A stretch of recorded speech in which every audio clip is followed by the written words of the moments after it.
ఇట్లానే నాలాంటి ఎదవనా కొడుకులు ఉన్నంతకాలం వాళ్ళందరూ మోసం చేసుకుంటే స్వైర విహారం చేస్తావు నువ్వు. చెప్పు, ఏమనుకుంటున్నావు నీ గురించి? రుస్తువా? ఇడిసేసి తిరిగితే ఎవడన్నా ఒకటే. బాహా అయితే ఒకవేళ రుంజుకుంటున్నారు కదా, వచ్చిన దగ్గర నుంచి నన్ను గుడ్డలు ఎప్పటి తెచ్చి రోడ్ల మీద ఇంకో ఇది 20 కేసులు పెడతావా, 100 కేసులు పెడతావా, చంపేపిస్తావా? రెడీ? నీ చేత నీ నీ నీ నీ పక్కనున్న వాళ్ళ చేత వెనకున్న వాళ్ళ చేత అనిపించుకోవడానికి ఏదైనా ఊర్లో కంటే తేరకంటే నేను గాలికి పెరిగి పెద్దోడినా ఇక్కడ దాకా రాలా. ఏబిసిడీలు రావటం లేదు, పారాగ్రాఫ్లు చదవటం రాదు.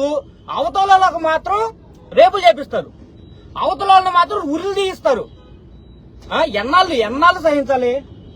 ఎన్నాళ్ళు సహిస్తే మా మీద, ఎన్నాళ్ళు ఊరుకుంటే మా మీద నిప్పులు జరుగుతారు మీరు? చెప్పు. డబ్బులు తీసుకుంటావు, ఎగ్గొడతావు, అడగకూడదు.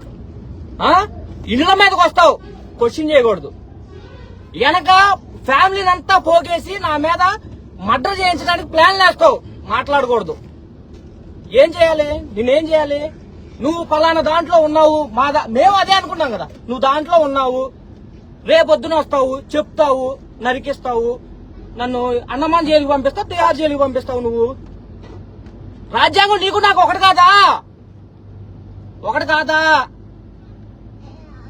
నీకు పనిచేసిన రాజ్యాంగం నాకు పనిచేయదా? చెప్పు. నీకు అప్లై అయ్యే సెక్షన్ నాకు అప్లై అవ్వవా? ఏం చేయని నా మీదే నువ్వు ఎంత లేగుస్తుంటే ఏమీ చేయని కాముగా నా పని నేను చేసుకుంటుంటే నన్నెందుకు కెలగటం?